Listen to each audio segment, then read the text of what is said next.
أعوذ بالله من الشيطان الرجيم.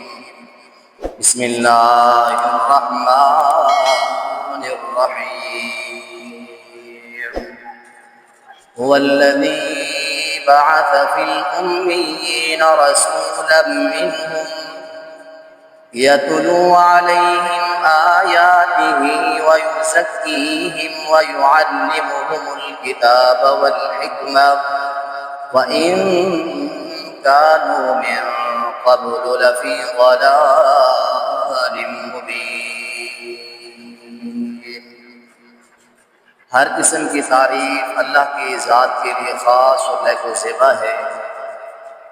ان گنت بے حد و بے حساب درود و سلام آقا نامدار جناب محمد رسول اللہ صلی اللہ علیہ وسلم کی پیاری اور مقدس ذات پر حمد و ثنا اور درود و سلام کے بعد واجب الاحترام بھائیوں، بزرگوں، دوستوں اور ساتھیوں، السلام علیکم ورحمۃ اللہ وبرکاتہ. جیسا کہ آپ کو بخوبی علم ہے، اسلامی تیسرا مہینہ ربیع الاول شروع ہو چکا ہے. گزشتہ سالوں کی طرح اس سال زندگی اللہ نے دی ہے تو پیارے پیغمبر جناب محمد رسول اللہ صلی اللہ علیہ وسلم کی پوری سیرت، آپ کی پیدائش سے پہلے کے حالات، آپ کی پیدائش سے پہلے عرب کی دینی حالت، آپ کی پیدائش سے پہلے عرب کی تاریخی اور معاشی، سیاسی، اخلاقی، معاشرتی حالت اور حالات، آپ صلی اللہ علیہ وسلم کا خاندان نبوت کا پس منظر اور تعارف، اور آپ صلی اللہ علیہ وسلم کی مکی زندگی کے حالات، آپ کی مدنی زندگی کے حالات، پوری زندگی کا خلاصہ اور آپ کے سامنے پوری سیرت رکھنے کی کوشش کروں گا. دعا کریں اللہ تعالیٰ ہم سب کو اپنے پیغمبر محمد عربی صلی اللہ علیہ وسلم کی سیرت پڑھنے اور پڑھانے اور سنانے کی اللہ تعالیٰ کما حق ہو توفیق عنایت فرمائے. حضرات، جو قومیں اپنے اسلاف کی تواریخ یاد رکھتی ہیں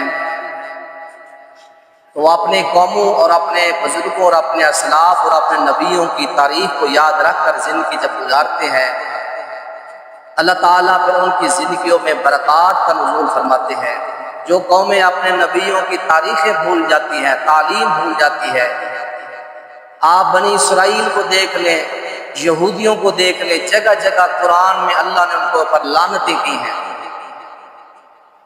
حضرت سیدنا ابراہیم علیہ السلام سے لے کر حضرت موسیٰ پیغمبر علیہ السلام تک، اور حضرت موسیٰ پیغمبر علیہ السلام سے لے کر حضرت عیسیٰ پیغمبر علیہ السلام تک آپ دیکھیں یکے بدیگر تسلسل کے ساتھ نبی آ رہے ہیں، لیکن ان قوموں نے نبیوں کی دعوتوں کو جھٹلایا، نبیوں کو قتل کیا، نبیوں کے گھروں کے محاصرے کیے، نبیوں کا جو ہے جینا مشکل کیا ان لوگوں نے.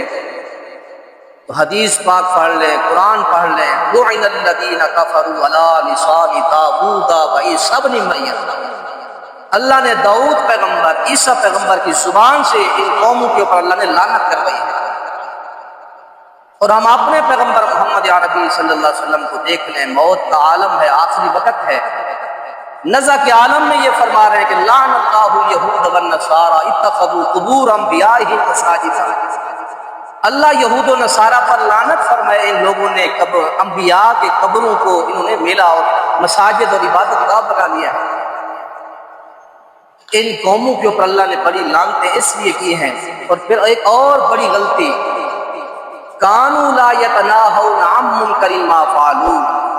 اگر ان قوموں میں کوئی گندا برا فعل کرتا تو ایک دوسرے کو روکتے بھی نہیں تھے، کہتے جو جیسے کر رہا ہے ٹھیک کر رہا ہے، ہمیں روکنے ٹوکنے کی کوئی ضرورت نہیں. اس لیے میرے بھائیوں، یہ ربیع الاول کا مہینہ شروع ہو چکا ہے. آج آپ کے سامنے آپ صلی اللہ علیہ وسلم کی زندگی سے پہلے عرب کی جو ان کی خرافات تھیں، بدعات تھیں، جو گندی رسومات تھیں، وہ 8-10 آپ کے سامنے رکھنا چاہوں گا۔ پھر اگلے جمعے سے انشاءاللہ عرب کی جو ایک دینی تاریخ ہے بابا جی ابراہیم پیغمبر سے، ساری وہ قومیں، نسب نامہ، سارا شجرہ آپ کے سامنے رکھوں گا، تاکہ ہمیں پتہ چل سکے کہ ہمارے پیغمبر کی جو ایک لڑی ہے، شجرہ نسب ہے، وہ کہاں تک جاتا ہے، اور کون سا خاندان ہے، خاندان میں کون سی بڑی بڑی شخصیات ہیں، اور پھر اللہ کے نبی کی پیدائش، آپ کے چچا، آپ کا خاندان، ننیال، ددیال، مکی مدنی زندگی، بڑا بہترین اور ایک خوبصورت تفسیر ہے اور سیرت ہے۔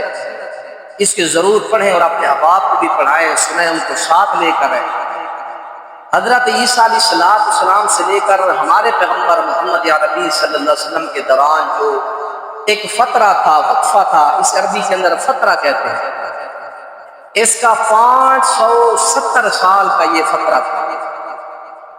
بنی اسرائیل کے جتنے پیغمبر تھے ان سب کے خاتم النبیین حضرت عیسیٰ پیغمبر تھے۔ یہاں تک یہود اور بنی اسرائیل کی نبوت اور رسالت کا خاتمہ ہو گیا۔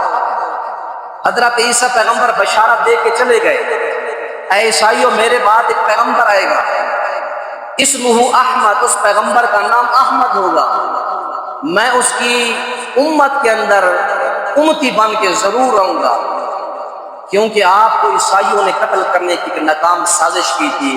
اللہ قرآن میں فرماتے کہ پر رفعہ، اللہ نے پیغمبر کو اوپر اٹھا لیا تھا۔ حضرت عیسیٰ پیغمبر پھر آئیں گے اور نبی پاک کے امتی بن کے آئیں گے۔ آپ نے اپنی قوم کو سمجھایا، دعوت توحید کی، حضرت ابراہیم علیہ السلام کی دعوت توحید، آپ کی دعوت توحید کا چرچا تھا، لیکن عرب نے اس دعوت کو یکسر مسترد کر دیا تھا۔ حضرت عیسیٰ علیہ السلام کے بعد 570 سال کا یہ دوران جب گزرا تو دنیا کے اندر اس قدر شرک، بدعات، کفر، ضلالت اتنی چھا گئی کہ اللہ کا نام لینے والا بھی کائنات میں کوئی انسان باقی نہ تھا۔ ایک مورخ نے یہاں تک لکھا کہ اتنا انسانوں کی تعداد نہیں تھی جتنا بتوں کی تعداد دنیا میں موجود تھی۔ اور امام بخاری رحمۃ اللہ علیہ نے صحیح بخاری کے اندر انہوں نے ایک واقعہ بیان کیا ہے، اور اس واقعے کو دوسری کتابوں کے اندر بھی بیان کیا گیا ہے۔ نبی علیہ السلام کے دور سے پہلے جو لوگ تھے وہ بیان کرتے ہیں کہ ہمارے جو بت اور خدا تھے، ہم ان کے لیے جو نظر و نیاز لے کے آتے، اس میں سے انگلی تھوڑی سی بھی دبو کے وہ مکھن یا جو گھی ہوتا چکھنا اس لیے گوارا نہیں کرتے تھے کہ ہمارا خدا دیکھ رہا ہے۔ امام بخاری رحمۃ اللہ علیہ بیان فرماتے ہیں، ایک واقعہ بیان کرتے ہیں کہ ایک صاحب نے اپنے کٹورے میں مکھن لیا، مکھن لے کر اپنے اس بت کے سامنے آ کے رکھ دیتا ہے کہ میں دیکھوں یہ کھاتا کیسا ہے، کس طرح کھاتا ہے یہ۔ وہ کہتے ہیں کہ وہ چھپ کے پیچھے کھڑا ہوا، ایک کتا آیا، سارا مکھن کھا گیا اور الٹا پیشاب کر کے وہاں سے چلا گیا۔ اور اسی طرح فرمایا کہ ان لوگوں کی یہ حالت تھی کہ ایک پتھر اٹھا کے اپنی اس جو ہے کپڑے کی یا کوئی بھی ان کے پاس چیز ہوتی اپنی تھیلی کے اندر اپنے سامان میں چھپا کے رکھتے، جہاں بھی ان کا دل کرتا اس پتھر کو رکھ کے اس کو عبادت، خدا سمجھ کے عبادت کرتے۔ اگر اس سے اچھا خوبصورت پتھر مل جاتا تو پچھلے کو پھینک دیتے، پر اگلا لے لیتے۔ اس سے بھی گئی گزری ان کی حالت یہ تھی کہ جب ان کو کوئی پتھر نہ ملتا، ریت کی چھوٹی سی ڈھیری بنا کر اس کے اوپر بکری یا اپنی اونٹنی کا دودھ دوہ کر اس کو گیلا کر کے چھوٹی سی ایک جو ہے اوپر گنبد بنا کر بت نما بنا کر اس کے سامنے عبادت کرتے تھے۔ اس قدر ان لوگوں کی پسپائی تھی عقائد اور نظریات کے حوالے سے، اور عزت اور غیرت کے حوالے سے یہ حالت تھی کہ ایک عورت کئی مردوں کو رکھتی تھی۔ وہ میں آگے بتاؤں گا آپ کو، برائیوں کے جھنڈے لگے ہوتے، جس نے برائی کرنی ہے یہ گھر برائی کے لیے آ جاؤ۔ اخلاقی طور پر اس قدر گراوٹ تھی ان لوگوں کے اندر، اگر کسی کا گھوڑا کسی دوسرے سردار سے آگے نکل جاتا، 40 سال تک ان لوگوں کی صرف اس بات اور ضد پر کہ اس کا گھوڑا میرے آگے کیوں نکل گیا، 40 سال تک لڑائیاں رہتی تھیں۔ اور ان لوگوں کا جو گزر بسر تھا، زراعت تھی، انتہا درجے کی پسپائی تھی۔ عرب کا جو علاقہ جو جغرافی نظر سے تھا وہ جزیرہ نما تھا، جس کے تینوں کناروں کے اوپر جو ہے سمندر ہے، ایک کنارہ جس کا خشک تھا، اور وہ خشک بھی ایسا کہ بنجر اور پتھریلا علاقہ، کوئی کھانے کے وسائل نہیں، کوئی جو ہے آمدنی کے وسائل نہیں۔ چند اشرافیہ قسم کے لوگ تھے جو لوگوں کو قرض دیتے تھے، لوگوں کو ادھار دیتے تھے۔ اگر وہ ادھار، وہ بقائے جو پیسے ہوتے وقت سے اوپر چلے جاتی ڈیٹ، تو بچوں کو، بیویوں کو، خواتین کو غلام بنا دیا تھا، قید میں بند کر دیا جاتا تھا۔ تو یہ ان لوگوں کے حالات تھے، بچیوں کو زندہ تربور کرنا، بیٹی ذات سے نفرت کرنا، شراب، جوا، ان لوگوں کی جو ہے یہ عادات کے اندر شامل تھا۔ تو قرآن نے بھی ان لوگوں کی کچھ رسم بات اور ان کی یہ چند باتیں بیان کی ہیں۔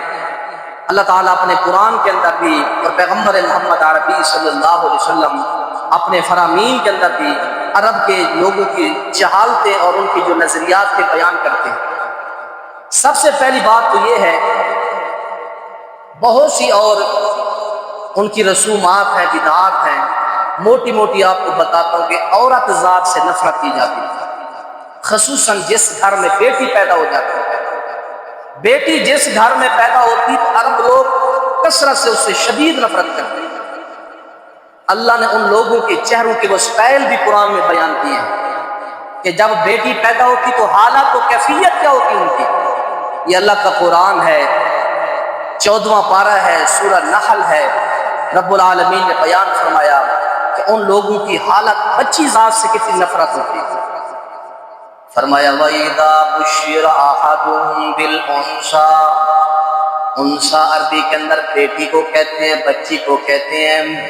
رب العالمین فرماتے ہیں جب اس دور کے اندر کسی گھر میں انثیٰ بچی پیدا ہو جاتی، فرمایا پھر ہوتا کیا تھا، ظل وجهه مسودا وهو كظيم، فرمایا پھر ان لوگوں کے چہرے غصے سے کالے نیلے ہو جاتے، ان کے چہرے غصے سے بھر جاتے کہ بچی پیدا کیوں ہو گئی، بچی ذات سے نفرت کرتے۔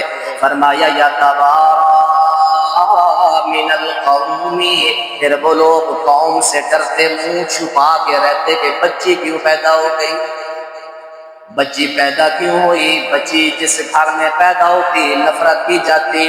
اللہ کے رسول فرماتے جب اسلام آیا، اسلام نے آ کے اعلان فرمایا اکرموا اولادکم، او کائنات والو اپنے بچوں کی عزت کرو، جس طرح اپنے بیٹے کی عزت کرتے ہو اسی طرح اپنے بیٹی کی بھی عزت کرو۔ قرآن کہتا ہے کہ بیٹی کی عزت کرو۔ اللہ نے پیارے پیغمبر کی زبان سے اعلان کروایا، پیغمبر اعلان کر، من کانت لہ انثیٰ فلم یلدھا ولم یہنھا، اللہ نے جس کو بیٹی دی اس بندے نے بیٹی کے ساتھ ذلت میں سلوک نہ کیا، بیٹی کو دربور زندہ کر زمین کے اندر دھنسایا نہ، فرمایا ادخلہ اللہ الجنہ، اللہ ایسے خوش نصیب والد کو جنت میں داخل فرمائے گا۔ فرمایا جس کو ایک بیٹی میری عزت کی تو جنت میں اللہ داخل کرے گا۔ اور نہ دوسری حدیث ملاحظہ فرماؤ، فرمایا جس کو اللہ قریب میں جاریتانی تو بچیاں عطا فرمائیں، دو لڑکیاں جس کو اللہ قریب میں عطا فرمائیں، اس بندے نے خدمت کا حق ادا کیا۔ فرمایا جاء یوم القیامت، آنا آئے گا وہ قیامت کے دن اور میں زما صابعہ، آپ نے اس طرح دو انگلیاں کھڑی کی، وہ کائنات والے جس طرح یہ انگلیاں گئے وہ آئے گا میدان محشر میں اس طرح وہ اور میں کھڑے ہوں گے جیسے یہ انگلیاں ہیں۔ تیسری حدیث میں اللہ کے نبی نے اعلان فرمایا جس بندے کو اللہ کریم نے 3 بیٹیاں دیں، اطعمہن وسقاہن وسقا وکساہن، جس کو اللہ نے 3 بیٹیاں عطا فرمائیں اس بندے نے ان بیٹیوں کو کھانا بھی کھلایا، اطعمہن کھانا کھلایا بیٹیوں کو، اور فرمایا کہ ان کو سقاہن پانی بھی پلایا، ان بچیوں کی جو پسند کے مطابق مشروبات تھے وہ بھی پلائے، اور فرمایا وَكِسَاهُنَّ بچیوں کو اچھے اچھے اس نے کپڑے پہنائے۔ قیامت کے دن یہ خوش نصیب بندہ آئے گا، یہ 3 بیٹیاں اس کے اور جہنم کے درمیان فرمایا کہ سترہ پردہ بن جائیں گی۔ جس نے بیٹی کی عزت کی، لوگوں جہالت کا دور تو ختم ہو گیا لیکن آج بھی کچھ چاہے لوگ بیٹی ذات سے نفرت آج بھی کرتے ہیں۔ جس طرح بیٹے کی خوشی پر دیگیں پکتی ہیں، بیٹے کی خوشی پر مٹھائیاں تقسیم ہوتی ہیں، اتنی زندگیاں گزار کے بیٹھے ہو، بتاؤ جب بیٹی پیدا ہوتی ہے کون مٹھائیاں تقسیم کرتا ہے؟ اتنی خوشی بیٹے پر ہوتی ہے، اتنی بیٹی پر نہیں ہوتی۔ اب بھی وہ جراثیم ہمارے معاشرے کے اندر باقی ہیں، اس لیے جتنا پیار بیٹے سے کرتے ہو اس سے زیادہ پیار اپنی بیٹی سے کرو، کیونکہ وہ چند دن کی مہمان ہوتی ہے، چند دن کے بعد وہ چلی جاتی ہے۔ پہلا مسئلہ کہ وہ بیٹی سے، عورت سے نفرت کیا کرتے تھے، دوسرا مسئلہ یہ تھا کہ وہ عورت کو وراثت سے محروم کرتے تھے۔ کہتے وراثت باپ کی جائیداد سے پیسہ اس کو ملے گا جو جنگ لڑے گا، دشمن کا مقابلہ کرے گا۔ اس وجہ سے بچی صنف نازک کمزور، اس کو محروم کر دیا جاتا ہر قسم کی وراثت سے۔ لیکن جب اسلام آیا، قرآن آیا، 5واں پارہ سورہ نساء، اللہ کریم نے فرمایا للرجال نصیب، مرد کے لیے بھی وراثت سے حصہ ہے، وللنساء نصیب، عورت کے لیے بھی وراثت سے حصہ ہے، عورت کو بھی حصہ ملے گا باپ کی وراثت سے۔ اور اسی طرح فرمایا کہ بچے کو بھی ملے گا۔ فرمایا کہ جس بندے نے کسی کی وراثت سے ایک بلشت کے برابر بھی حصہ چرایا، قیامت کے دن وہ 7 زمینوں کا ہار بنا کے اس کی گردن میں وہ ڈالا جائے گا۔ جس نے ذرہ برابر بھی کسی کی جائیداد اور وراثت کو دبن کرنے کی کوشش کی۔ اسلام نے بیٹی کو بھی وراثت دی ہے، بیٹے کو بھی وراثت دی ہے، لیکن تھوڑا سا فرق رکھا، بیٹے کو ڈبل دی ہے، بیٹی کو سنگل دی ہے، لیکن دی دونوں کو ہے، لیکن جہالت کے معاشرے میں بیٹی کو وراثت سے باپ دادے کی جاگیر سے محروم کر دیا تھا۔ اور آج میرا معاشرہ اور آپ کا معاشرہ اس لیے بیٹی کو شادی کر کے نہیں دیتے کہ وراثت دینی پڑے گی بیٹی کو۔ کتنے واقعات آپ اور ہم جانتے ہیں، اس وجہ سے شادیاں نہیں کرتے، بچیاں سفید سر ہو گئی، شادیاں نہیں ہو گئی، اس لیے ان کا جو مقدر ہے شریعت نے جو لکھا ہے وہ ان کو دینا چاہیے۔ اور تیسری جو دور جہلیت کے اندر جو بہت بڑی خامی تھی وہ یہ تھی، فرمایا کہ بچوں کو قتل کرتے تھے، بچوں کو جس طرح بچیوں کو قتل کرتے اس طرح بیٹے بیٹی کو غربت اور فقر کی وجہ سے قتل کرتے تھے۔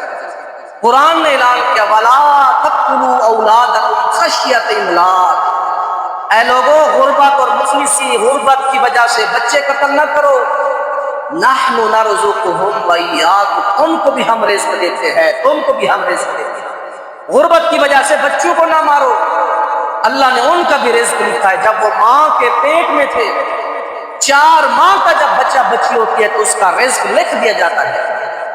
اس لیے اسلام نے آ کے منع کیا، خبردار کوئی بندہ غربت کی وجہ سے، غریبی کی وجہ سے اپنے اولاد کو قتل نہ کرے۔ اور چوتھی چیز ان لوگوں کے اندر یہ تھی کہ اپنی ستیلی ماں کے ساتھ وہ نکاح کرتے تھے۔ جب باپ چھوڑ دیتا تو باپ یا چھوڑ دیتا یا باپ مر جاتا تو اس کے بعد وہ اپنی ستیلی ماؤں کے ساتھ نکاح کر لیتے تھے۔ اللہ کا قرآن رب العالمین نے اعلان فرمایا کہ اے لوگوں، جن خواتین سے انکحو، جن عورتوں سے تمہارے باپوں نے نکاح کیا، خبردار ان عورتوں سے تم نکاح نہیں کر سکتے۔ اگر تمہارا باپ چھوڑ دے پھر بھی نکاح نہیں کر سکتے، اگر تمہارا باپ فوت ہو جائے تم اس عورت سے نکاح نہیں کر سکتے۔ جس طرح ایک سسر اس کا بیٹا اگر اپنی بیوی کو چھوڑ دے پھر بھی نکاح نہیں کر سکتا، بیٹا فوت ہو جائے تو سسر پھر بھی بہو سے نکاح نہیں کر سکتا۔ یہ بہت بڑی خرابی تھی کہ ماؤں سے نکاح کر دیتے، کس قدر یہ بڑی عجیب کیفیت تھی۔ اور چھٹے نمبر پر یہ تھا کہ وہ لوگ 2 بہنوں کو ایک بندہ نکاح میں رکھ لیتا تھا، تو شریعت نے محمد عربی صلی اللہ علیہ وسلم کے فرامین سے اور قرآن سورہ نساء کے اندر فرمایا وَأَن تَجْمَعُوا بَيْنَ الْأُخْتَيْنِ إِلَّا مَا قَدْ سَلَفَ، اے لوگوں ایک بندہ بیک وقت 2 بہنوں کو اپنے نکاح میں نہیں رکھ سکتا۔ یہ شریعت نے قرآن میں منع کر دیا ہے، جبکہ دور جہلیت کے اندر یہ چیز عام تھی۔ اور اسی طرح ساتھیوں لوگوں کے اندر جو بہت بڑی خرابی غیر اخلاق کی حد تک تھی کہ اس معاشرے میں 4 قسم کے نکاح کیے جاتے ہیں۔ ایک نکاح عام جو ہم کرتے ہیں، اور دوسرا نکاح اس معاشرے میں یہ تھا کہ ایک عورت کے ساتھ 8، 9، 10 بندے تعلق قائم کرتے، اور اس کے بعد پھر کیا ہوتا، جب وضع حمل ہوتا، بچہ پیدا ہوتا وہ عورت ان سب کو بلاتی، سب کو بلانے کے بعد جس کا نام لے لیتی کہ میرا بچہ فلاں کا ہے، تو اس کی ولدیت پھر اسی بندے کے نام سے معاشرے میں عام کر دی جاتی تھی۔ اور تیسرا نکاح یہ ہوتا تھا کہ ایک عورت 8-10 بندوں کے ساتھ تعلق قائم کرتی، جب وضع حمل ہوتا، بچہ پیدا ہونے کے قریب ہوتا، وہ سب کو بلاتی اور ایک قیافہ شناس جو ہاتھوں کی پاؤں کی لکیریں دے کر نسب تلاش کرتے ہیں، ایسے قیافہ شناس بلائے جاتے کہ جس بچے کا لکیریں جس 10 مردوں میں سے جس کے ساتھ ملتی ہیں، اس بچے کی ولدیت اس کے ساتھ کر دی جائے۔ اور چوتھا نکاح یہ ہوتا، ایک مرد اپنی بیوی سے جب تعلق قائم کر لیتا، وہ عورت اپنے منسل سے ایام مخصوصہ سے فارغ ہو جاتی، وہ خاوند اپنی بیوی کو خود کہتا جاؤ فلاں مرد کے ساتھ تعلقات قائم کرو، وہ بڑے اونچی حسب و نسب والا ہے، وہ بڑے اونچے مقام والا ہے، ہمارا بیٹا بھی عالی نسل پیدا ہوگا، جاؤ اس کے ساتھ تعلقات قائم کرو۔ جب تک اس مرد کے ساتھ اس عورت کا تعلق رہتا اور حمل ٹھہر جاتا، بچے کے پیدا ہونے تک یہ مرد اس عورت کے ساتھ تعلق قائم نہیں کرتا تھا۔ تو حضرات محترم، اس قدر جہالت تھی اس معاشرے کے اندر، یہ ظلم و ستم تھا اس معاشرے کے اندر جو آپ کے سامنے بیان کر دیا ہے۔